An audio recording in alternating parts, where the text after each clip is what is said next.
Nikukaribishe tena mtazamaji wa Manyusi TV kuendelea kupata habari mbalimbali zikiwemo hizi za michezo ambazo nakuja nazo kwa siku ya leo. Mwenyekiti wa klabu ya soka ya Simba Sports Club Murtaza Mangungu ameongea na vyombo vya habari akitoa hisia zake baada ya tukio lililojitokeza siku ya Jumapili Februari mosi katika mchezo wao wa marudiano kati ya Simba Sports Club dhidi ya Esperance de Tunisi ya nchini Tunisia katika ligi ya mabingwa barani Afrika CAF. Matokeo katika mchezo huo baada ya dakika 90 kumalizika ilikuwa ni sare ya magoli 2-2.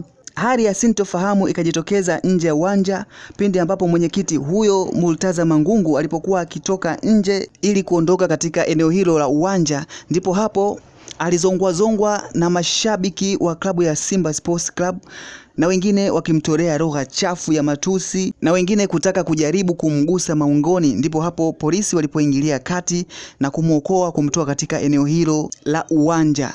Ametoa kauli yake ya kwanza baada ya tukio hilo hapo jana akisema, "Kwa ni jitihada ya kwangu peke yangu. Najua tuna wenzangu ambao tunashirikiana kuhakikisha timu inafanya vizuri. Lakini kwa ulimwengu wa leo kwenye mitandao huko watu wana interest zao nyingi ambazo wanazibeba. Na ndio wao ambao wana mobilize watu aidha wanitukane au waseme vibaya pale timu inapofanya vibaya. Timu inapofanya vizuri, mimi sio sehemu ya kufanya vizuri huko.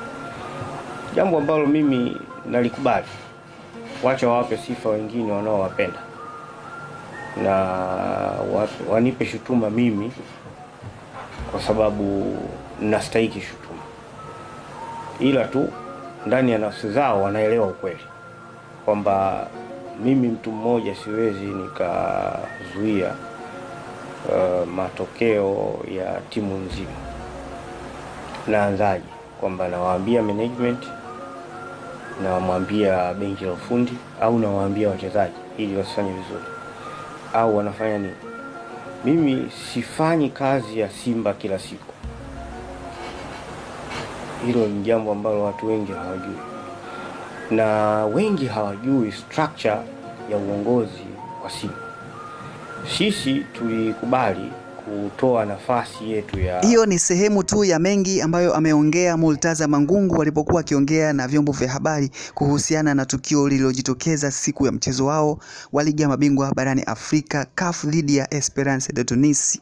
Kupitia hali hiyo iliyojitokeza hapo juzi, watu mbalimbali wakiwemo wadau wa michezo wa hapa nchini Tanzania wamelaani tukio hilo lililofanywa na mashabiki wa Simba Sports Club, na wengine wakimtaka mwenyekiti wa Simba Sports Club ikiwezekana, ili kukwepa fedheha na udhalilishaji kwa kiongozi wa ngazi za juu kama alivyo yeye, ni bora angejiuzuru tu nafasi yake hiyo ya mwenyekiti. Na wengine wakisema bora angoje utakapofika wakati wa uchaguzi ndio itakuwa sehemu sahihi ya maamuzi ya wanachama katika klabu hiyo, kama kura zao zitamhitaji kuendelea na nafasi yake hiyo ya mwenyekiti katika klabu ya Simba Sports Club, au kura zao zitamchagua mwenyekiti mwingine kushika nafasi hiyo ya mwenyekiti. Lakini kwa sasa aendelee na nafasi yake mpaka hapo litakapofunguliwa panzia la uchaguzi. Wewe mtazamaji, una maoni yapi juu ya hili? Unaweza kadondosha comment yako katika video hii kwenye upande wa comment section ili tujue una nafasi ipi ya kumshauri mwenyekiti wa klabu ya soka ya Simba Sports Club. Hii ni Manyusi TV, endelea kufuatilia kwa kupata updates mbalimbali zinazohusu masuala ya burudani, michezo, kijamii